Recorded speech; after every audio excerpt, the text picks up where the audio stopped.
Online School of English by Alex Rubinoff.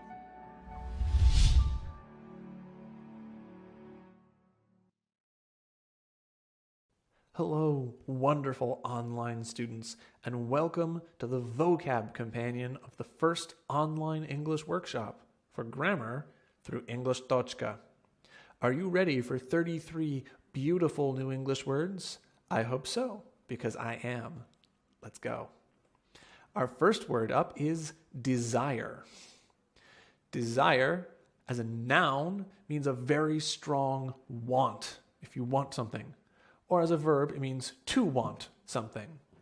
You might say, she had never desired anything so strongly before. Or you could say that we are controlled by our desires. Our next word up is delight. Delight is a wonderful feeling of great joy. Or it means, as a verb, to cause that feeling of joy in someone else or to please them. Watch a child open his presents on Christmas and feel his delight. Or you might say this present will delight him. I hope so. The next word up is fancy. As an adjective, it means something that's really elaborate, maybe expensive, well-formed, or high class. But as a verb, it can mean to like something or someone. As a verb, it's usually used only by British people. I, as an American, do not say this. But you could say, do you fancy her? Or you might say, he likes eating in fancy restaurants. Our next word is differentiate. It comes from the word different, of course, and it's a verb which means to be able to tell the difference between one thing and another. So, a good critic can differentiate between good film and bad film. Our next word is devote. It's a verb which means to give in the sense of dedicating a large amount of your energy or your money or your work to something that's important. You might say Michelangelo devoted a great amount of effort to the ceiling of the Sistine Chapel. And our next word is envy. Envy is a feeling of being completely unsatisfied because someone else has something that you don't have, but you want it. Or it can be a verb, which means to feel that feeling. You might say Steve looked at his neighbor's car with envy. Or you can say that to envy something doesn't make anyone happier. It only makes you feel worse. Our next word is fascination. Fascination is a noun that means interest, especially an interest that just holds you so that you can't even bear to think about something else. So a teacher often tries to inspire fascination in his students. There's also a verb to fascinate, which means to hold someone's interest in that way, to say that science fascinates her. Our next word is favor. Please note that Americans spell this word without the letter U, only F-A-V-O-R.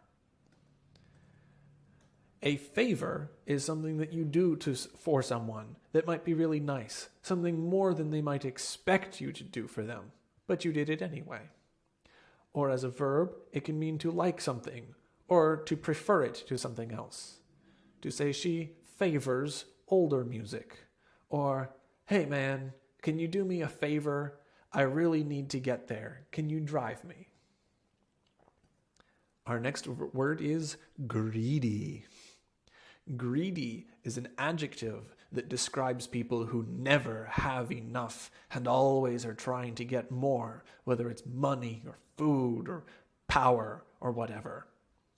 It's often the greediest people who are most sure that they never have enough, even if they already have more than anyone else.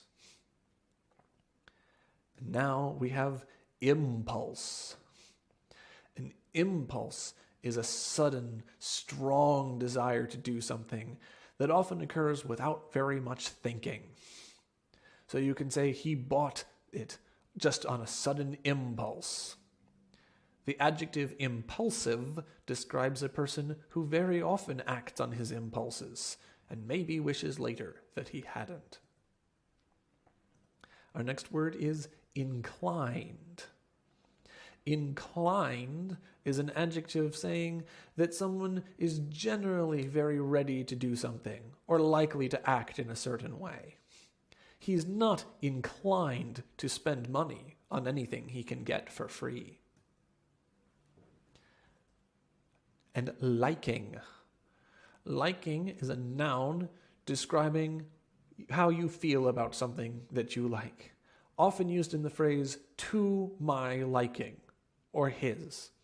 So this kind of tea isn't to my liking. Another very British phrase. Americans will not usually say that. Motive. Motive is a noun like reason, giving why someone has done something. Detectives often look, when trying to establish who the killer is, for the weapon, the time, and the motive, why he killed. Mundane.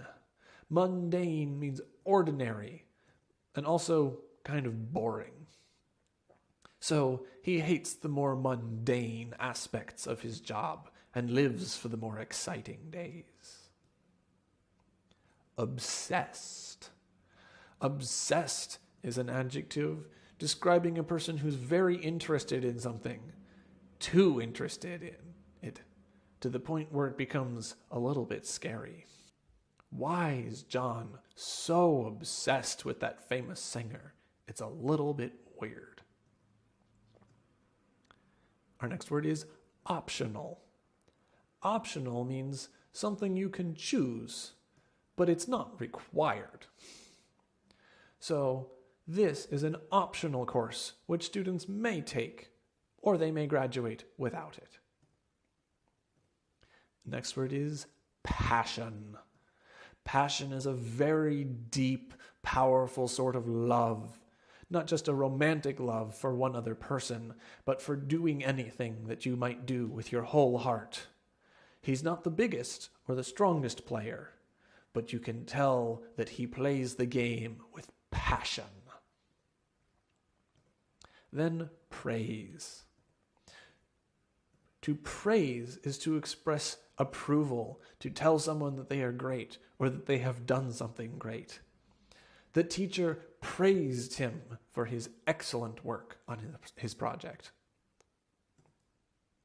Resolve. Resolve as a verb means to settle a problem.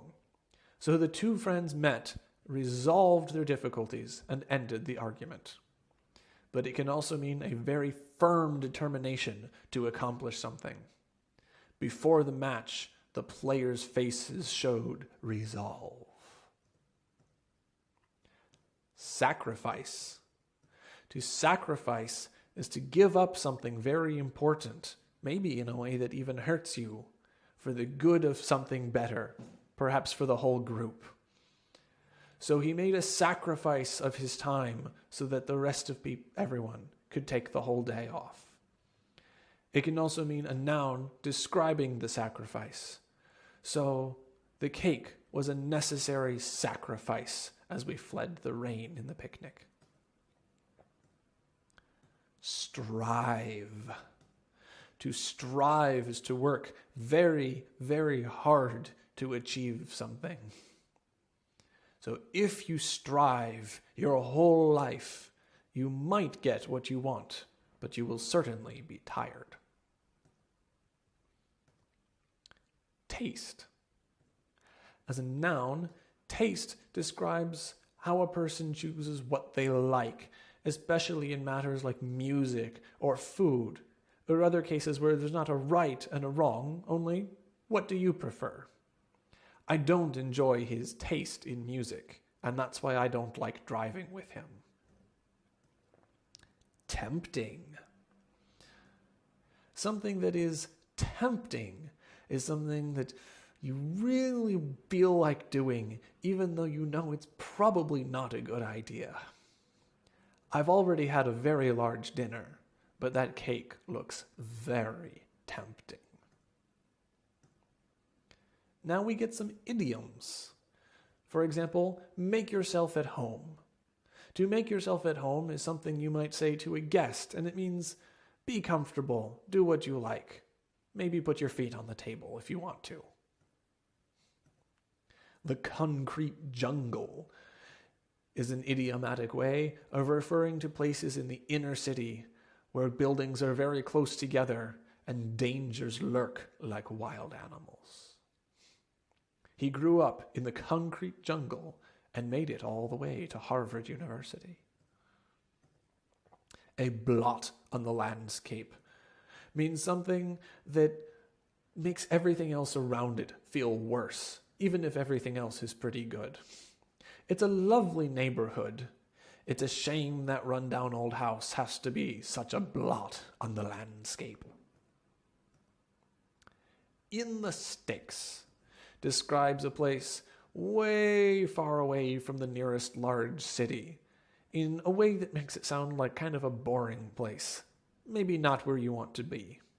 He grew up way out in the sticks and made it all the way to Harvard University. A satellite town.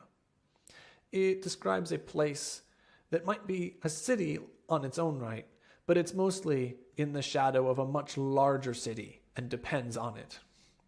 Irvine, California wants to be a real city, but everyone knows it's just a satellite town to Los Angeles. To test the waters means to be very careful and make a small commitment to something because you're not really sure what it will be like. She decided to take one class to test the waters before she enrolled for the whole course. To have second thoughts means to reconsider an earlier decision that perhaps you made at first feeling really great, and now you say, I'm not so sure anymore. He was very happy the first time he went on a date with her, but now he's having second thoughts about the relationship. Feeling up to it. This describes a person who thinks he is ready for something and says, yes, let's do it, let's go. I thought we might go fishing on Saturday. Are you feeling up to it? To be on the same page with someone means that you are in complete agreement, that you see an issue the same way. Working with John has been really great. We're always on the same page about everything important. That is our list of vocab words for this week. You can download them to practice all week on your own and work on them with your second teacher. I'll be waiting here for you next week with another tie and another grammar workshop. I can't wait. See you then.